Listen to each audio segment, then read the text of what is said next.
Moving on to Section 3, our superintendent search discussion. So with us tonight is Mr. Tim Stein of the Michigan Leadership Institute. And Tim, I'll let you kick it off and introduce yourself and go highlight what it is that we need to cover this evening. Okay. This was the purpose of this special meeting, is to discuss this very topic, and I'll let you take it over. Okay, all right. Well, it's a pleasure to be here with you. I know from talking, having the opportunity to talk with Megan and Shiva and Michelle, that it's been a little bit of a long process, but I'm hopeful that we can close it for you, get you through to the end here quickly. And I'm optimistic that you're going to have some good candidates. You have a lot to be proud of in this district. So I think that I believe that my colleagues or former colleagues will see that and take advantage of the opportunity. So what I really need from you tonight is to go through the timeline, make sure we can lock that in. So I'll take you through that. Everybody on the board has been through this process in the fall, correct? So And last summer. and last summer, I'm sorry. And so I don't really have to probably rehash a lot of that with you unless you have specific questions.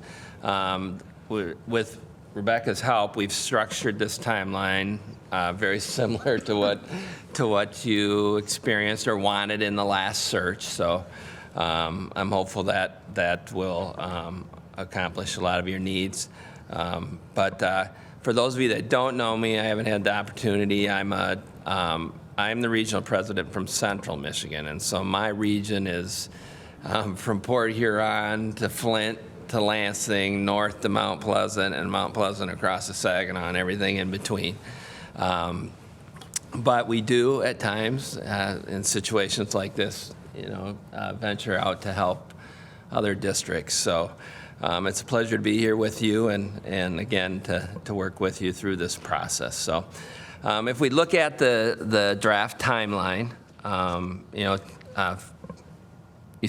see starting tonight with our meeting, if we can finalize this timeline, you give me the thumbs up and the thumbs up on the candidate profile, then I'm hopeful that there's even potential for the posting to be up before the 19th because of the fact that you had a lot of things already in place from the last search. So, but at least, at the very least, it will be up by the 19th. So the posting would take place from February 19th to March 18th. I think that's plenty of time.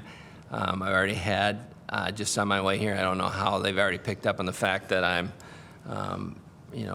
facilitating the search, but I've already been contacted by 3 individuals with interest. So that's a good sign, typically, when you're driving to your first meeting, if people are contacting you. So I'm optimistic or hopeful in that regard. So we post for a month from February 19th to March 18th. You have your spring break, I know. So right after spring break, that following week, we would do a special meeting. I'll have everybody categorized for you. I understand that you've scheduled some time with Rebecca the last time too, to individually look at some things. That you'll see that reflected in the schedule too. It'll be the same process. You'll have a notebook full of the candidates. It'll be the only time we go into closed session for me to discuss the candidates with you. There'll be no deliberation on the board's behalf at that time. We'll come out of closed session. All the candidates will be identified by letter. We'll do a tally at that time, and you'll make a determination as to who you want to interview. Okay?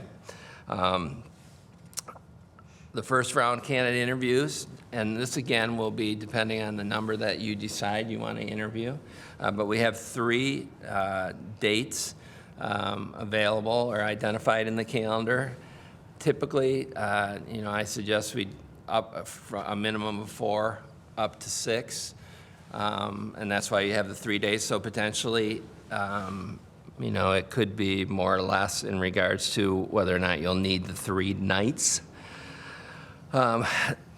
From those initial first round interviews, and you know, we'll go through that process. You'll select your questions, I understand, and maybe you might even decide to use some of the same questions you used last time, which will expedite that process too.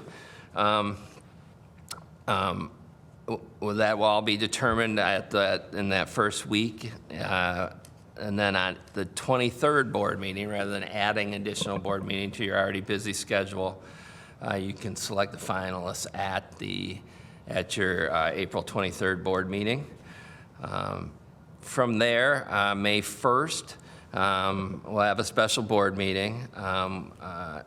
Will be our first finalist interview. You know, we typically will go down to 2, which I'm sure you went last time.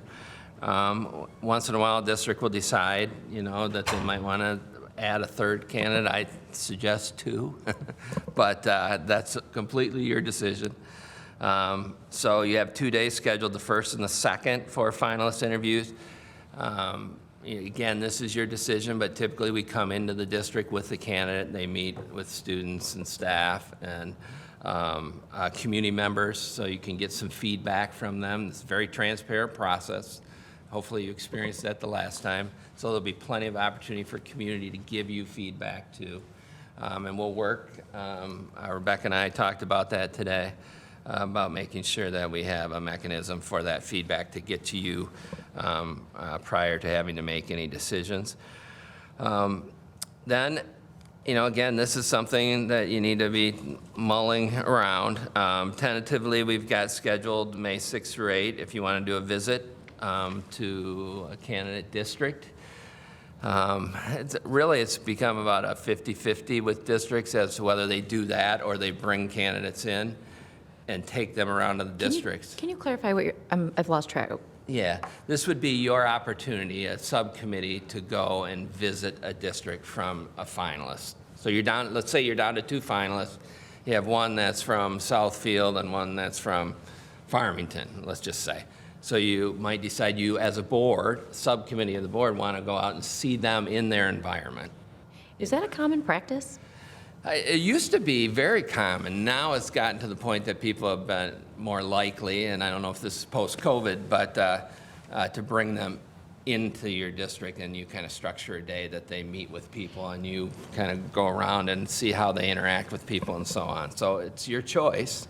Well, we can open that up to discussion at the right time, but I want to clarify that footnote. Yeah. So you have that opportunity if you want to. Now, I take it by that you didn't do that last time. When we had this last time, we structured it so that the candidate would be here on site. And part of the issue with our timing last summer is because it was summer, so we did not have the opportunity to do that. Right. So I want to emphasize, with Rebecca's assistance, we've been able to iron out some of these dates via Rebecca conducting some polls on availability, because that is the biggest challenge with a group of this many professionals.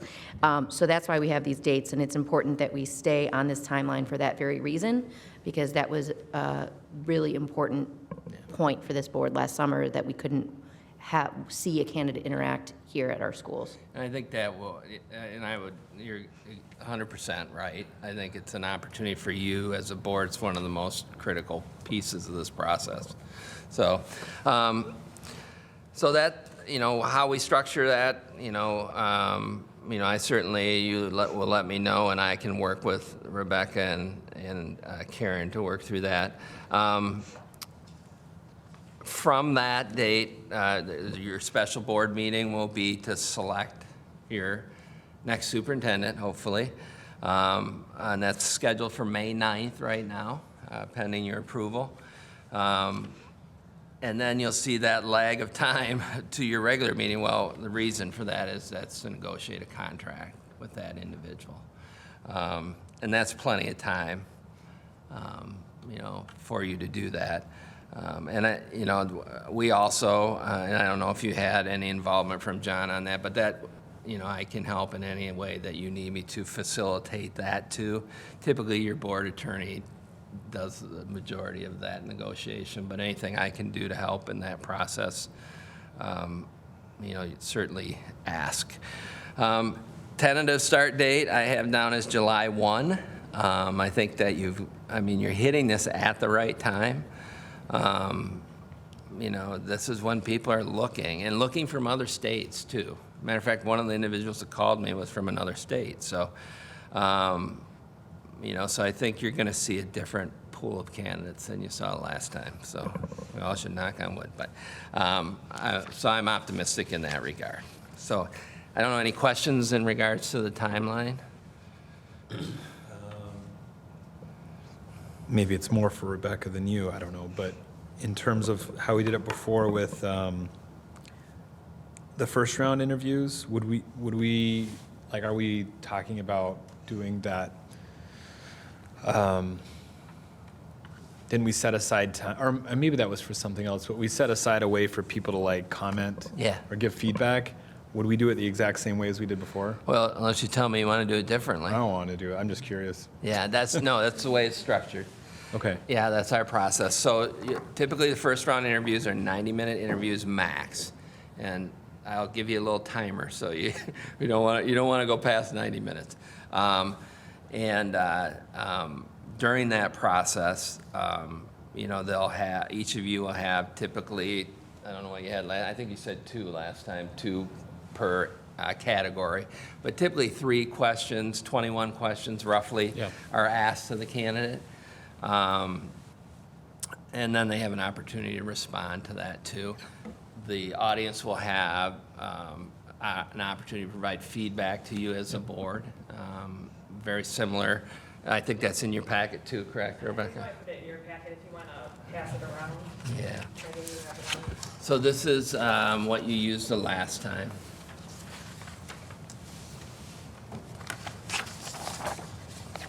And then you'll get that feedback So you will get next access day. to the spreadsheet, so you'll see them as they're coming in or anytime. you Right. want.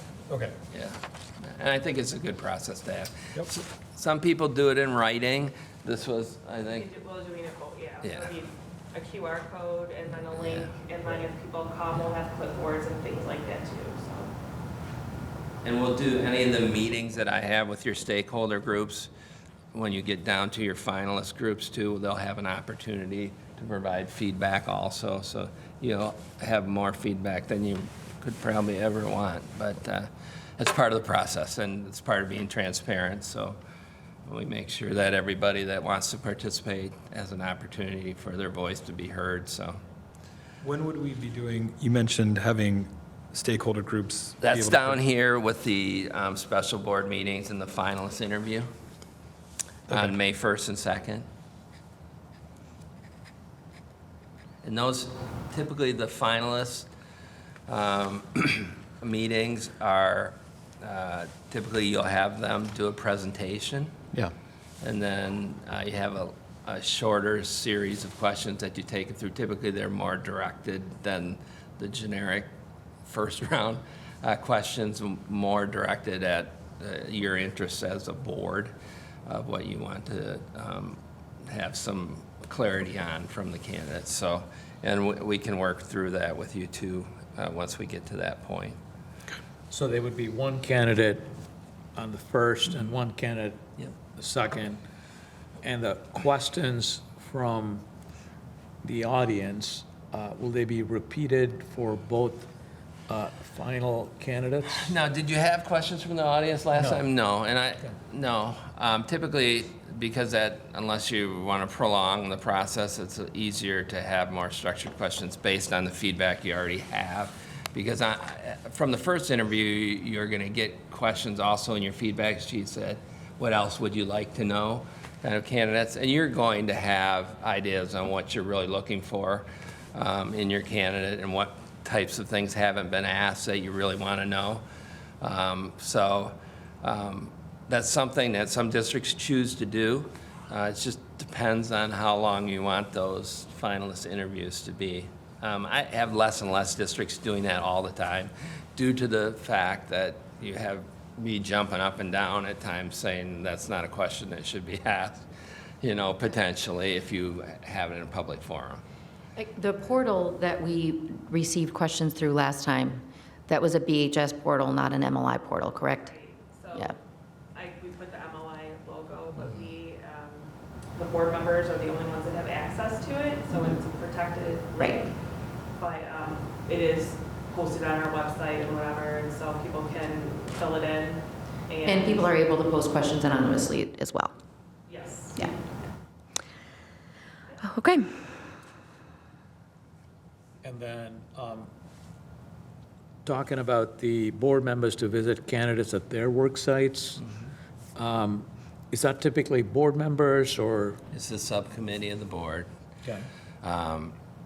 You know, some boards will, I mean, you have a superintendent search committee. If you know, it would depend on who you designate to go, they would go. The candidate would structure his day for you. You'd tell him what you'd like to see, whether you want to see the projects he's worked on and the people he's worked on. And he really creates an opportunity for you to see not only the environment he's in, he or she, I should say, but also, you know, to talk to the people in his district or her. So, I mean, that's a consideration for you. And like I said, it's a toss-up now. It just depends on what you feel you want. And it may be, and you don't have to let me know until we get a little closer to that piece. I mean, once you start to see the candidates, you know, it's complicated by the fact that if you tell me we're doing a nationwide search, that might, you know, that might be a challenge for you if you're going to go to North Carolina. But, you know, that'll be a choice you'll make, you know, as we get further down the road. But it just is what, you'll have a sense by then, you know, what you really think you need to hear from these people, so, or what you need to see. So it's not typically a tough choice by the time you get to that, but there are two options for you that you need to know about in that regard. John, do you have any questions? I do not. Carolyn, I don't think we heard from you. Nope. Okay. I don't have any. One other point I want to clarify, which the subcommittee has discussed with you at length, the subcommittee being myself, Michelle, and Siva, is understanding, having gone through this last summer through this traditional format and last fall through a more targeted format, you know, understanding and having empathy for the very public nature of this, which, you know, it's, the nature of the job is public, so I suppose it's appropriate that it starts off this way, and I understand that. However, we, as a subcommittee, are offering ourselves confidentially for any candidates prior to submitting an application to be available to just talk to us. Just ask us about the position, something we could set up informally over the phone. The candidate could reach out to you, and then they could point them to me, and I could bring in Michelle and Siva. It was suggested that if we were to go in that format, that it not be a subcommittee, that it be just directly with the president. I've discussed that with the subcommittee, and I can say that it's my preference not to field that individually. I prefer to field it with the subcommittee. I think we have a good working relationship. We remind each other of things to bring up and discuss, and there's no level of decisioning happening in that conversation. It is simply fielding a phone call from somebody to say, hey, before I put myself through this very public process, I just wanted to talk to a couple board members and just ask them about their district. So we are available for that, and wanted to be clear about exactly what that would look like. Okay. And Siva and Michelle and I discussed it as well. Perhaps with schedules, it wouldn't work out that the three of us could be present, but at least two of us would be. Right. So that, again, we can keep track of our conversations. And I would anticipate that you'll have candidates will take advantage of that. Yeah, we welcome that, and I understand why in the past that hasn't been a standard protocol. Right. But again, I have a lot of empathy for people's hesitation to just do this blindly without ever talking to official representatives of the district. So I think that was my last clarifying point. I think we've agreed on these dates. What else do we need to go through? So that puts us through sections 1 and 2. I think we need to move on to 3? Yeah. Is that accurate? Yeah. So if you look at the candidate profile, you just did this back in the summer.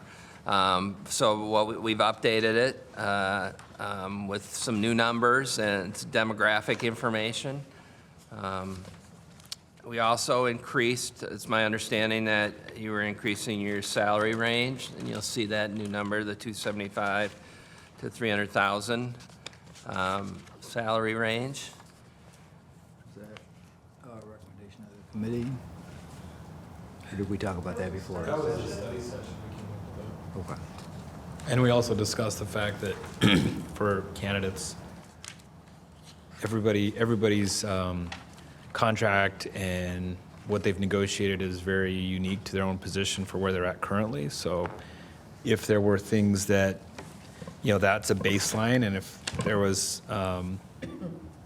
there were other things, whether it's money or any compensation, that it could be discussed later at that time, but that this was like a good baseline to get us to a spot where we would feel comfortable going out and getting the right pool, but, yeah. Now, just one point of clarification on that. Is that range here for salary and benefits or salary only? That's salary. Okay, all right, just to clarify. Thank you. Because that was the point we were talked Yeah. about. Right. Some districts may say, well, this is my salary plus various allowances or whatever else it may be. So this was our base with the understanding that that's all handled through negotiations for anything else. And then really, beyond that, everything's just been updated with dates, which we'll double check and make sure that we have everything identified in regards to the updating of the sheet. And then your new board positions are identified there, or offices. So remind me we've got the profile. Yep. We're going to ask for applications. I don't recall how it happened the first time. If Yeah. we viewed all applications or was it filtered? No, you'll see all applications. Everything. Yep. From I the mean, very- unless you tell me you want something. No, I was just curious. Categorize them. Okay. Yeah. He put them in tiers. Which is typically what we do is we'll divide, based on the candidate profile. And, one of the things I'd like to talk to you about, I don't want to take too much more of your time, but it would be helpful for me to hear from you in the candidate profile section, kind of your priorities as a board member. Since I wasn't here at the initial process when that was all created. And we can do that in a minute, but, so I'll categorize them based on that information that I feel fit that. And again, that's my impression as a former superintendent, what I think based on what you've told me you're looking for. But that doesn't mean you necessarily have to hire the people it's just a recommendation. Then usually is a second category of people that just might maybe fit part of it. Maybe they don't fit the education piece, but there's something about them that they're worthy of, I think, of consideration. And then you'll have a third group of people that just don't fit what you've been, shared that you're looking for in the candidate profile. Now, you can, you'll decide who you want to vote for and who you want to look at in an interview. So it's just a way to kind of help you expedite the process, really. So, and I've had people tell me they don't necessarily agree with this, or they don't, but and that's okay. That's all right. And you're going to be the person that's sitting in this chair, hopefully for the next 10 years for you. Anyways, that's the process. Okay, makes sense. So if you're comfortable with that, because we're doing pretty good on time, it would be helpful for me to just hear from each of you. If you look at the candidate profile, what are the areas on that you see as priorities? If you could give me 2 or 3 of them, it would be good for me to hear that as I'm looking at applications. I had a chance to browse through this while we're talking. Okay. One for me is being student-centered, putting kids first. And then the second one for me would be towards the lower third of the page, being a unifying presence, able to bridge differences, bringing people together and building consensus. And then just as important would be, being a leader and communicator. Appreciate that. Carolyn?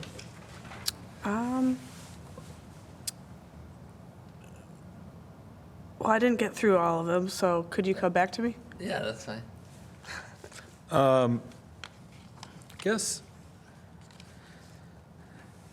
And it's not necessarily how it's written, is able to work collaboratively and productive with the board, but I would say that, you know, we are, or I am looking for somebody that is really ready to, I think I said before, be a cartographer and a captain, so plan the next couple of years of the district, because we've had some great, you know, we had Randy as an excellent interim who helped us navigate that transition period. Now we're at a point where we really need to be able to start planning for the future. We've got some important decisions and things that are taking place. I think this is a great time for somebody to come in that we can work collaborative with, that is going to work with our community, that's going to listen to those stakeholder groups, which I think that was one of the things on here, seeks out and considers multiple perspectives.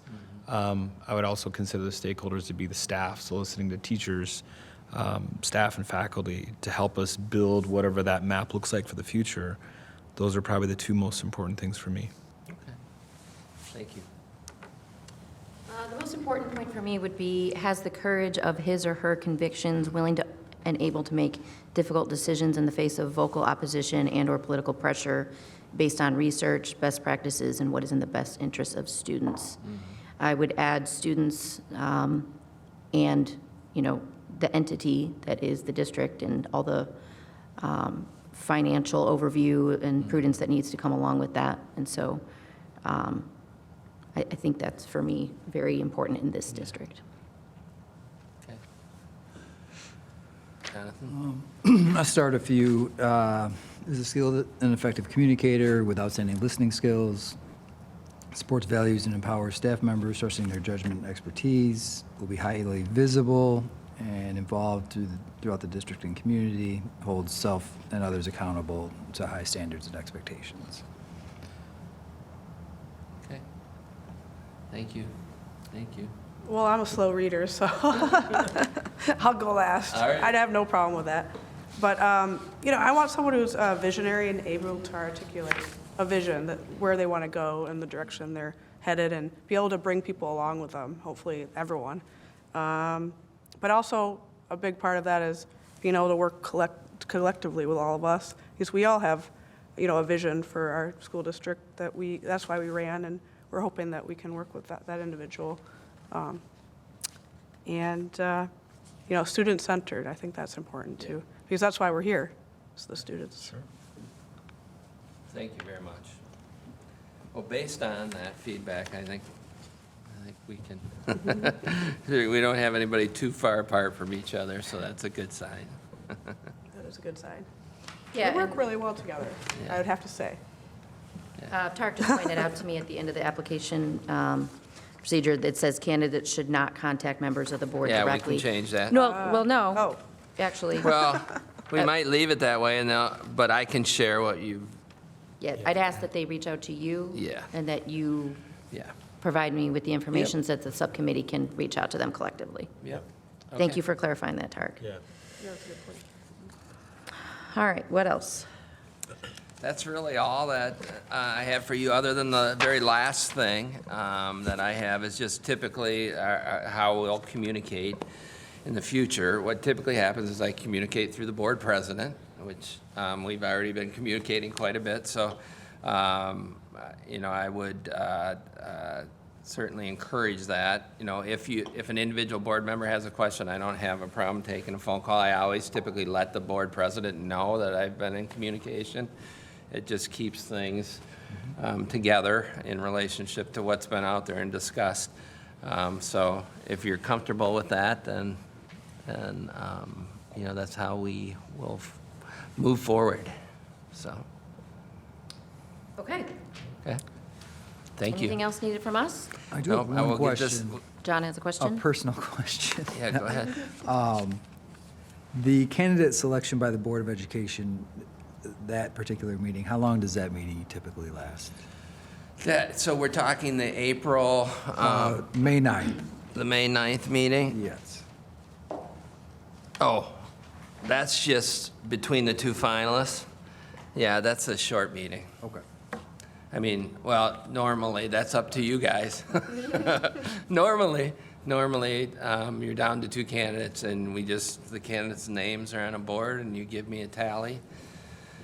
And then we hope that, we can get to, maybe you're not 100% unanimous, but you get to the point that you realize that one individual has a vote, so you support the candidate overall that the board has selected is usually the best way to go, because, superintendents want to come into a position where they know they have the support of the board, so. And hopefully we have great candidates, so that's a tough choice. That's what you hope for, so. I had a question about that. Yeah. Is 1 month a typical time frame for the pool of candidates? Over posting? Posting, yeah. Yeah. Is that very typical? Oh, there are, just like I shared with you, I've already had 3 people call me. I mean, the people that are looking for jobs, and it's, they're on the front line, if they're in Michigan, they're on the front line system. They are watching MASA. If they're a national search, and that's one thing we kind of have to discuss, don't we? If you want to go national again, then they're on AASA, or they're paying attention to those national associations. And so, that's a decision that you have to make too, because you're going to have to post again, and there's an expense involved with that. $1,400, I think, the last time, right? So, I would tell you that I, would be surprised if you would not get candidates from our neighboring states anyways. So, I mean, that, that's just, if you're interested in looking at a pool outside of the state too, then, I think you are going to draw them. Some districts, I would not necessarily say that, but you're going to get people from other states. So, All right.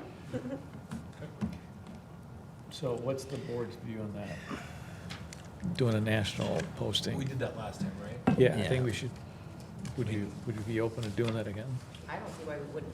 I would Agreed. want to. I think Agreed. for a small fee, it's worth the chance that you're getting Getting a a larger better pool, pool. which is what we've talked about, especially now. I think I'm always interested in getting the most qualified, amount of people that we can. And I think that's a great way to do it. So it would be better than not. I would be for it. Support that. Do you want me to take an official poll? that's up to you. I Okay. mean, I don't know if you need that, Rebecca. Not for me. We probably We should. should. I Yeah, think put it we're on the gonna- record. We've got to get it out there now. We probably need to decide that. Okay. I just wanted to apologize for my speedy delivery and being present. I wanted to add to, I perused the list really quick. One of the parts about culturally competent and committed to diversity, equity, and inclusion. I would like to at least add that to the Where, Michelle? is personal, approachable, and accessible, eager, and regularly with all stakeholders, supports values, empowers staff, trusting their judgment and expertise, Okay. is culturally competent and committed to diversity, equity, and inclusion, was the only, And so what do you want to add to that? that was the only one I wanted These to. are all in the list. Okay. Yeah, he was just asking Yeah. us to discuss what Yeah. we would see as priorities. So that is going Yeah. to, that's in the list and going to stay in the list, yeah. Are there any other things in there, Michelle, that you would want me to, Nope, I was trying to listen and drive at the same time, so That's I fine. could not watch. So if you were showing Thank you for anything, I that. have absolutely no idea if that was the case, but I wanted to at least add to No, the thank you. That's conversation. just helpful for me because I wasn't involved when this was all created, to hear from you directly, so, Thank you so much. thank you. So, Let's do a quick. yeah, let's do a quick roll call vote on the national versus limited to state only, starting with John. Yes. Michelle, did you catch that question? You- Yes, I did. John called me up, and I agree, yes. With the I'm a national yes. search. Yes, I'm a yes. Tarek? Yes. Yes. Yes. All right, and I'm a yes as well. So we made that clear. Is that it? That's all for me. Okay. So that will Just give me a second here. That concludes Section 3, our superintendent search discussion.